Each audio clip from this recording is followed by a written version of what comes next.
ಶ್ರೀಗುರುಭ್ಯೋ ನಮಃ ಪರಮಗುರುಭ್ಯೋ ನಮಃ ಶ್ರೀಮದಾನಂದತೀರ್ಥಭಗವತ್ಪಾದಾಚಾರ್ಯಗುರುಭ್ಯೋ ನಮಃ ಶ್ರೀ ವೇದವ್ಯಾಸಾಯ ನಮಃ ಹರಿ ಓಂ ಸೃಷ್ಟಿಸ್ಥಿತ್ಯಪ್ಯಯಃ ನಿಯತಿದೃಷಿತಮೋ ಬಂಧಮೋಕ್ಷಾಶ್ಚ ಯಸ್ಮಾತ್ ಅಸ್ಯ ಶ್ರೀ ಬ್ರಹ್ಮರುದ್ರ ಪ್ರಭೃತಿಸುರನರ ದ್ವಿಷತ್ವಾತ್ಮಕಸ್ಯ ವಿಷ್ಣೋರ್ವಸ್ತಾ ಸಮಸ್ತಾಃ ಸಕಲಗುಣನಿಧಿಃ ಸರ್ವದೋಷವ್ಯಪೇತಃ ಪೂರ್ಣಾನಂದ ಅವ್ಯಯೋ ಗುರುರಪಿ ಪರಮಶ್ಚಿಂತಯೇತಂ ಮಹಾಂತಂ ಜನ್ಮಾದ್ಯಸ್ಯ ಯತೋನ್ಮಯಾದಿತರತಶ್ಚಾರ್ಥೇಷು ವಿಘ್ನಸ್ವರಾಟ್ ತೇನೇ ಬ್ರಹ್ಮರಧಾಯ ಆದಿಕವೈ ಮುಹ್ಯಂತಯಂ ಸೂರಯಃ ತೇಜೋ ವಾರಿಮೃದಾಂ ಯಥಾ ವಿನಿಮಯೋ ಯತ್ಪರ್ಕಸರ್ಗೋ ಮೃಷಾ ಧಾಮ್ನಾ ಸ್ವೇನ ಸದಾ ನಿರಸ್ತಕುಹಕಂ ಸತ್ಯಂ ಪರಂ ಧೀಮಹಿ ಯಾಮ್ಯಾಂ ಪರೇಶು ಹೃದೈವ ಕರೋತಿ ಲೀಲಾಂ ತಾಂ ತಾಂ ಕರುತ್ತನ ತಥೈವ ರಮಾಪಿ ದೇವಿ ನೈತಾವತಸ್ಸ ಪರಮಸ್ಸ ತಥಾ ರಮಾಯಾಃ ದೂರೋಣುರಪ್ಯನ ವಿಚಿನ್ತ್ಯ ವೃಃ ಪ್ರಭೂಯತೆ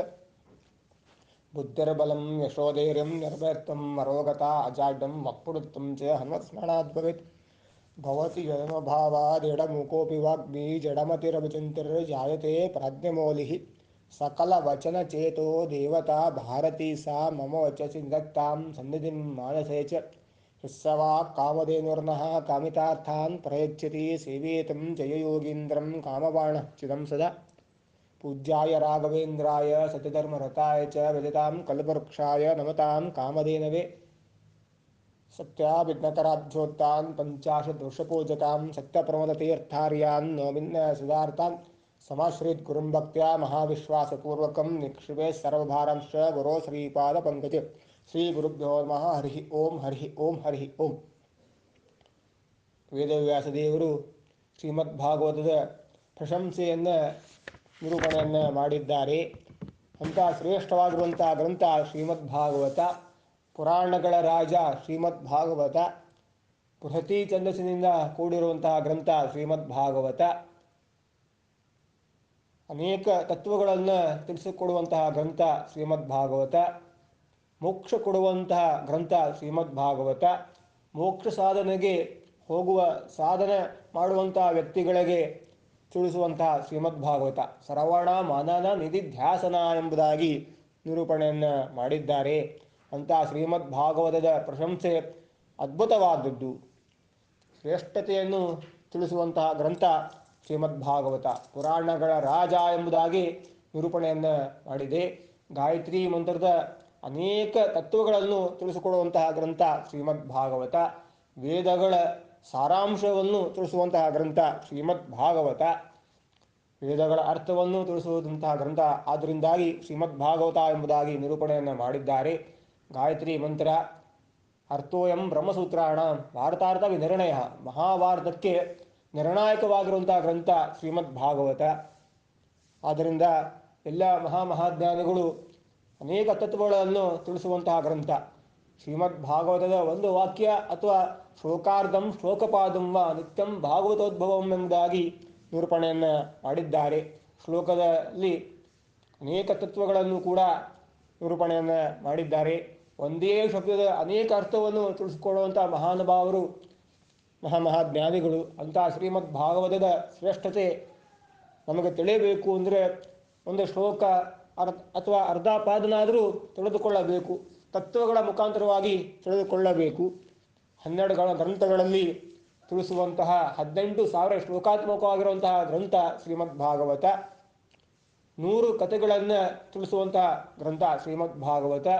ಅನೇಕ ಕಲ್ಪಗಳ ಮುಖಾಂತರವಾಗಿ ತಿಳಿಸುವಂತಹ ಗ್ರಂಥ ಶ್ರೀಮದ್ಭಾಗವತ. ಭೂಗೋಳ, ಖಗೋಳ, ಭೂಮಿಯ ಸೃಷ್ಟಿಯ ಬಗ್ಗೆ, ವಿಸ್ತಾರದ ಬಗ್ಗೆ ತಿಳಿಸುವಂತಹ ಗ್ರಂಥ ಶ್ರೀಮದ್ಭಾಗವತ.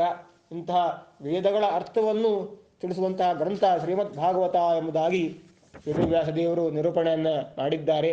ಇಂತಹ ಶ್ಲೋಕದ ಅರ್ಥವನ್ನು ತಿಳಿಸಬೇಕು ಅಂತಂದರೆ ಕೋಟಿ ಜನ್ಮ ಕೃತಂ ಪಾಪಂ ಎಂಬುದಾಗಿ, ಕೋಟಿ ಜನ್ಮದ ಶ್ರವಣವನ್ನು ಮಾಡಬೇಕು, ಪಾಪವನ್ನು ಕಳೀತದೆ ಅಂತ ಈ ರೀತಿಯಾಗಿ ನಿರೂಪಣೆಯನ್ನು ಮಾಡಿದ್ದಾರೆ.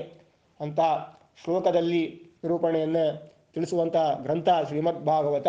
ಶ್ರೀಮದ್ಭಾಗವತದ ಪ್ರಶಂಸೆ ಹಾಗೂ ಅಧ್ಯಯನ ಬೇಕು ಎಂಬುದಾಗಿ ವಿಧಿಯನ್ನು ಕೂಡ ತಿಳಿಸಿಕೊಟ್ಟಿದ್ದಾರೆ. ಅಂತಹ ಪ್ರಶಂಸೆ ಮಾಡಿ ಈ ಶ್ಲೋಕದ ಮುಖಾಂತರವಾಗಿ ನಿರೂಪಣೆಯನ್ನು ತಿಳಿಸ್ಕೊಡ್ತಾ ಇದ್ದಾರೆ.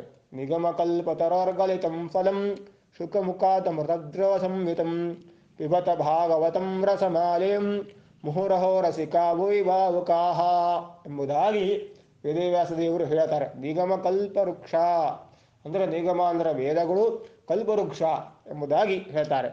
ಭುವಿ ಎಂಬ ಶಬ್ದಕ್ಕೆ ಭೂಲೋಕದಲ್ಲಿ ಅಥವಾ ಮರ್ತಲೋಕ ಅಥವಾ 14 ಲೋಕಗಳಲ್ಲಿ ಅಂತ ಈ ರೀತಿಯಾಗಿ ಅರ್ಥವನ್ನು ಮಾಡಿದ್ದಾರೆ. ಅಂತಹ ರಸಿಕಾಹ ಸ್ವಭಾವ ಸಾತ್ವಿಕರಾದಂತಹ ಸಜ್ಜನರಿದ್ದಾರಲ್ಲ, ಅಂತಹ ರಸಿಕಾಹ ಶ್ರೀಮದ್ ಭಾಗವತ ಕಥಾಶ್ರವಣವನ್ನು ಸತಸ್ವಾದವನ್ನು ಮಾಡ್ತಾ ಇದ್ದಾರೆ.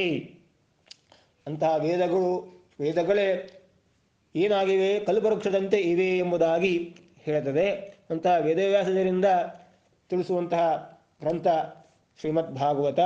ಗಲಿತಂ ಅನ್ನೋ ಶಬ್ದಕ್ಕೆ ಬಿಡಿಸಲ್ಪಟ್ಟ ಅಂದರೆ ಶ್ರೀಮದ್ ಭಾಗವತ 18,000 ಶ್ಲೋಕಾತ್ಮಕವಾಗಿರುವಂತಹ ಅನೇಕ ತತ್ವಗಳನ್ನು ಸರಳ ರೀತಿಯಿಂದಾಗಿ ತಿಳಿಸಿಕೊಟ್ಟಂತಹ ಮಹಾನುಭಾವರು ಸಾಕ್ಷಾತ್ ಪರಮಾತ್ಮ ನಮಗೆ 18,000 ಶ್ಲೋಕತ್ವವನ್ನು ತಿಳಿಸಿಕೊಟ್ಟಿದ್ದಾನೆ.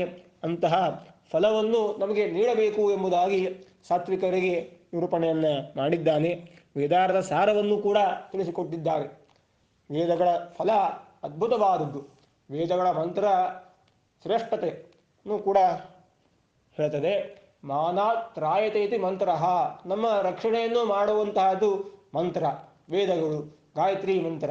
ಅಂತಹ ಗಾಯತ್ರಿ ಮಂತ್ರದ ಭಾಷ್ಯರೂಪವಾಗಿದೆ ಶ್ರೀಮದ್ ಭಾಗವತ. ಅಂತಹ ಸಮಗ್ರ ವೇದಗಳ ಸಾರಾಂಶವೇ ಶ್ರೀಮದ್ ಭಾಗವತ ಎಂಬುದಾಗಿ ನಿರೂಪಣೆಯನ್ನು ಮಾಡಿದ್ದಾರೆ. ಈ ಅಧಿಕಾರಿಗಳು ಯಾರು ಅಂದರೆ ನಾರದೇ ಮೊದಲಾದವರು, ಇಂತಹ ಮಹಾಜ್ಞಾನಿಗಳು ಎಂಬುದಾಗಿ ನಿರೂಪಣೆಯನ್ನು ಮಾಡಿದ್ದಾರೆ. ಅಂತಹ ಶುಕಾಚಾರ್ಯರೇ ಮೊದಲಾದರು. ಶುಕಾಚಾರ್ಯ ಸಾಮಾನ್ಯರಲ್ಲ, ಮನೋ ಅಭಿಮಾನಿ ರುದ್ರದೇವರು, ಮನೋ ಅಹಂಕಾರಾತ್ಮಕ ರುದ್ರ ಎಂಬುದಾಗಿ ಅಹಂಕಾರ ತತ್ವಾಭಿಮಾನಿ ದೇವತೆಗಳು, ಮನಸ್ಸಿನ ಅಭಿಮಾನಿ ದೇವತೆಗಳು. ಇಡೀ ಜಗತ್ತಿನಲ್ಲಿ ನಮಗೆ ಮನಸ್ಸಿನ ಸ್ಥಿರತೆಯನ್ನು ಮಾಡುವಂತಹ ಗುರುಗಳು ಶುಕಾಚಾರ್ಯರು ಎಂಬುದಾಗಿ ನಿರೂಪಣೆಯನ್ನು ಮಾಡಿದ್ದಾರೆ. ಅಮೃತ ಎಂಬ ಶಬ್ದಕ್ಕೆ ಶ್ರೀಮದ್ ಭಾಗವತ ಎಂಬುದಾಗಿ ಹೇಳ್ತಾರೆ. ಶುಕಾಚಾರ್ಯರು ಉಪದೇಶವನ್ನು ಮಾಡ್ತಾ ಹೋದರೆ ಪರೀಕ್ಷಿತ ರಾಜನಿಗೆ ಮತ್ತು ಅನೇಕ ಜ್ಞಾನಿಗಳಿಗೆ ಶ್ರೇಷ್ಠತೆಯನ್ನು ಕೂಡ ತಿಳಿಸಿ ಕೊಟ್ಟಿದ್ದಾರೆ. ಅಂತಹ ಪರಂಪರಾಗತವಾಗಿ ಪರಮಾತ್ಮನಿಂದ ರಚಿಸಲ್ಪಟ್ಟ ಶ್ರೀಮದ್ ಭಾಗವತ. ಅಂತಹ ಶ್ರೀಮದ್ ಭಾಗವತ ನಿಗಮಕಲ್ಪತರಹ ಎಂಬುದಾಗಿ ಈ ಫಲದ ಮುಖಾಂತರವಾಗಿ ನಿರೂಪಣೆಯನ್ನು ಮಾಡಿದ್ದಾರೆ. ಹೇಗೆ ರಸಸ್ವಾದವನ್ನು ಮಾಡಿದರು ಮಹಾಜ್ಞಾನಿಗಳು, ನಾರದರೇ ಮೊದಲಾದವರು, ಸನಕಾದಿಗಳು ರಸಸ್ವಾದವನ್ನು ಮಾಡಿದ್ದಾರೆ. ನಾರದರು ಉಪದೇಶವನ್ನು ತಿಳಿಸಿಕೊಟ್ಟಿದ್ದಾರೆ. ಅಂತಹ ಭೂಮಿಯಲ್ಲಿ ಇಡೀ ಭೂಮಂಡಲ 14 ಲೋಕದ ಅಧಿಪತಿಯಾಗಿರುವಂತಹ ಪರಮಾತ್ಮನನ್ನು ಸರ್ವೋತ್ತಮತ್ವವನ್ನು ತಿಳಿಸಿಕೊಟ್ಟಂತಹ ಗ್ರಂಥ ಶ್ರೀಮದ್ ಭಾಗವತ ಎಂಬುದಾಗಿ ನಿರೂಪಣೆಯನ್ನು ಮಾಡಿದೆ. ಅಂತಹ ಶ್ರೇಷ್ಠತೆಯನ್ನು ಕೂಡ ತಿಳಿಸಿ ಭಾಗವತ ತಾತ್ಪರ್ಯದಲ್ಲಿ ಶ್ರೀಮಾನ್ ಅನ್ನತೀರ್ಥೋತ್ಪಾದಾಚಾರ್ಯರು ನಿರೂಪಣೆಯನ್ನು ಮಾಡ್ತಾರೆ. ಜ್ಞಾತ ಫಲಸ್ಯಾಪಿ ಪ್ರಶಂಸಾ ವಿಧಿಭ್ಯಾಂ ಕ್ಷಿಪ್ರ ಪ್ರವೃತ್ತಿರ್ಭವತಿ ಎಂಬುದಾಗಿ ನಿರೂಪಣೆಯನ್ನು ಮಾಡಿದ್ದಾರೆ. ನಿಗಮಕಲ್ಪತರೋ ಎಂಬ ಶಬ್ದಕ್ಕೆ ಏನರ್ಥ ಅಂದರೆ ಜ್ಞಾತ ಫಲ ಎಂಬುದಾಗಿ ಹೇಳ್ತಾರೆ. ಆ ಜ್ಞಾತ ಫಲವೇ ಪ್ರಶಂಸೆಯಾಗಿ ವಿಧಿಯನ್ನು ಕೊಟ್ಟಿದೆ, ಕ್ಷಿಪ್ರ ಪ್ರವೃತ್ತಿ ಎಂಬುದಾಗಿ ತಿಳಿಸಿಕೊಟ್ಟಿದ್ದಾರೆ. ಅದನ್ನು ನಿಗಮಕಲ್ಪತರಹ ಎಂಬುದಾಗಿ ನಿರೂಪಣೆಯನ್ನು ಮಾಡಿದ್ದಾರೆ. ಅಂತಹ ಶುಕಾಚಾರ್ಯರೇ ಮೊದಲಾದವರು ಏನು ಮಾಡಿದ್ದಾರೆ, ಉಪದೇಶವನ್ನು ಮಾಡಿದ್ದಾರೆ. ಶ್ರೀಮದ್ ಭಾಗವತ ರಹಸ್ವಾದವನ್ನು ಎಲ್ಲ ಮಹಾಜ್ಞಾನಿಗಳಿಗೆ ತಿಳಿಸಿಕೊಟ್ಟಿದ್ದಾರೆ ಎಂಬುದಾಗಿ ಈ ಭಾಗವತ ಪ್ರಶಂಸೆಯನ್ನು ತಿಳಿಸಿಕೊಟ್ಟಿದ್ದಾರೆ. ಬ್ರಹ್ಮಾಂಡ ಪುರಾಣದಲ್ಲಿ ಬರುವಂತಹ ಮಾತು ಏನು ಅಂತಂದರೆ, ಈ ಶ್ಲೋಕದ ಅರ್ಥವನ್ನು ಬ್ರಹ್ಮಾಂಡ ಪುರಾಣದಲ್ಲಿ ನಿರೂಪಣೆಯನ್ನು ಮಾಡ್ತಾರೆ. ಧರ್ಮಪುಷ್ಪ ಅರ್ಥಪತ್ರ ಕಾಮಪಲ್ಲವ ಸಂಯುತ ಎಂಬುದಾಗಿ, ಮಹಾಮೋಕ್ಷ ಫಲೋ ವೃಕ್ಷೋ ವೇದೋಯಂ ಸಮುದೀರಿತ ಎಂಬುದಾಗಿ ಬ್ರಹ್ಮಾಂಡ ಪುರಾಣದಲ್ಲಿ ಅನೇಕ ಮಾತುಗಳನ್ನು ಕೂಡ ತಿಳಿಸಿಕೊಡ್ತಾರೆ. ಧರ್ಮ, ಅರ್ಥ, ಕಾಮ, ಅನೇಕ ತತ್ವಗಳು, ಕಾಮ ಮೋಕ್ಷ ಎಂಬುದಾಗಿ, ಧರ್ಮ ಪುಷ್ಪ ಅರ್ಥಪತ್ರ ಎಂಬುದಾಗಿ ನಿರೂಪಣೆಯನ್ನು ಮಾಡಿದ್ದಾರೆ. ಭಾರತಾದಿ ಮಹಾಭಾರತ ಗ್ರಂಥ ಒಂದು ಶ್ಲೋಕಾತ್ಮಕವಾಗಿರುವಂತಹ ಗ್ರಂಥ. ಅದನ್ನು ನಾವು ತಿಳ್ಕೊಳ್ಳಬೇಕು, 18 ಪರ್ವಗಳನ್ನು ನಾವು ತಿಳ್ಕೊಬೇಕು ಅಂತಂದರೆ ನಮಗೆ ಗೊತ್ತಾಗುವುದಿಲ್ಲ. ಒಂದೊಂದು ಶಬ್ದಕ್ಕೂ ಅನೇಕ ಅರ್ಥಗಳನ್ನು ಕೂಡ ತಿಳಿಸಿಕೊಟ್ಟಂತಹ ಮಹಾನುಭಾವರು ವೇದವ್ಯಾಸದೇವರು. ಅಂತಹ ವೇದವ್ಯಾಸದೇವರು ನಮಗೆ ಶ್ರೀಮದ್ ಭಾಗವತದ ರಸಸ್ವಾದವನ್ನು ಕೂಡ ಮಾಡಿಸಿದ್ದಾರೆ.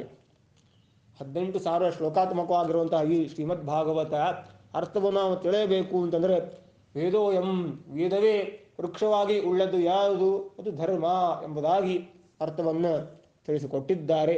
ಮಹಾಮೋಕ್ಷ ಎಂಬುದಾಗಿ ನಿರೂಪಣೆಯನ್ನು ಮಾಡಿ ತಿಳಿಸಿಕೊಟ್ಟಿದ್ದಾರೆ. ಅಂತಹ ಶ್ರೇಷ್ಠವಾಗಿರುವಂತಹ ಈ ಗ್ರಂಥ ಶ್ರೀಮದ್ಭಾಗವತ, ಮಹಾಮಹಾಜ್ಞಾನಿಗಳು ಉಪದೇಶವನ್ನು ಮಾಡಿದಂತಹ ಗ್ರಂಥ ಶ್ರೀಮದ್ಭಾಗವತ.